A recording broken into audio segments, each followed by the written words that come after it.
ગાય ખરીદીનો ઉદ્દેશ્ય બદલાયો। હવે દૂધ અને ઘીની મહિને 50,000ની કમાણી। પ્રાકૃતિક ખેતી તરફ વળતા ખેડૂતો માટે ગાય આધારિત ખેતી આજે આવકનું મજબૂત સાધન બની રહી છે।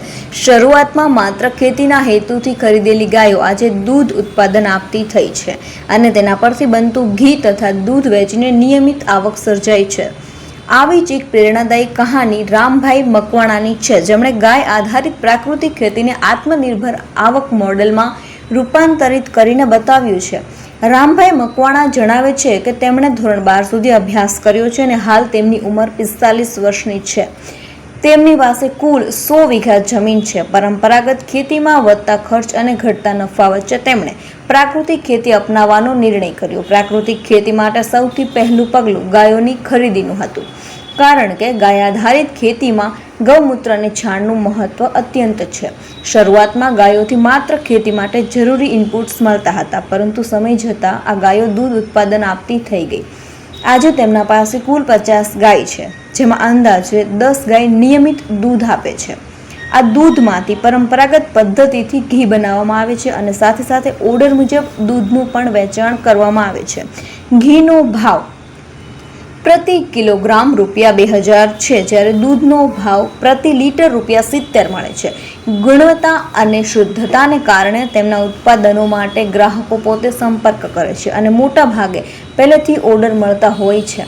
રામભાઈ કહે છે કે શરૂઆતમાં આવકનો ઉદ્દેશ ન હતો, પરંતુ ગાયોની યોગ્ય દેખરેખ, સ્વચ્છતા અને પોષણને કારણે દૂધ ઉત્પાદન ધીમે ધીમે વધતું ગયું। આજે દૂધ અને ઘીના વેચાણથી તેમને દર મહિને આશરે ₹50,000 જેટલી આવક થાય છે। આ આવક ખેતીની આવકથી અલગ છે, જેના કારણે પરિવારની આર્થિક સ્થિતિ વધુ મજબૂત બની છે। ગાય આધારિત પ્રાકૃતિક ખેતીનો સૌથી મોટો ફાયદો એ છે કે ખેતીમાં રાસાયણિક ખાતર અને ઝેરી દવાઓનો ઉપયોગ બંધ થયો છે। ગૌમૂત્ર અને છાણથી બનાવવામાં આવતી જીવામૃત, ઘન જીવામૃત અને અન્ય દેશી તૈયારીઓમાંથી જમીનની ઉર્વરતા વધે છે, પાકનો ખર્ચ ઘટે છે અને ઉત્પાદનની ગુણવત્તા સુધરે છે। પરિણામે પાકને યોગ્ય ભાવ પણ મળે છે।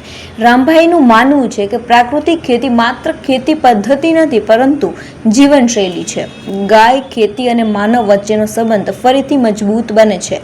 ગાયોની સેવા અને સંરક્ષણ સાથે ખેતી પણ સમૃદ્ધ બને છે। તેઓ અન્ય ખેડૂતોને પણ સલાહ આપે છે કે શરૂઆતમાં નાનો પ્રયાસ કરો, ધીરજ રાખો અને ગાય આધારિત પ્રાકૃતિક ખેતીને સમજદારીપૂર્વક અપનાવો। આ મોડેલથી સ્પષ્ટ થાય છે કે ગાય માત્ર ખેતી માટે સહાયક નથી, પરંતુ યોગ્ય આયોજન અને મહેનતથી આવકનું વિશ્વસનીય સાધન પણ બની શકે છે। પ્રાકૃતિક ખેતી અને ગાય આધારિત વ્યવસ્થાથી ખેતીમાં ખર્ચ ઘટાડીને સ્વસ્થ ઉત્પાદન મેળવી અને નિયમિત આવક ઊભી કરી શકાય છે। રામભાઈ મકવાણાની કહાની તેનું જીવંત એક ઉદાહરણ છે। ગાયું પ્રાકૃતિક ખેતી માટે આ ખેતી છે, અમારે 100 વીઘા જમીન છે।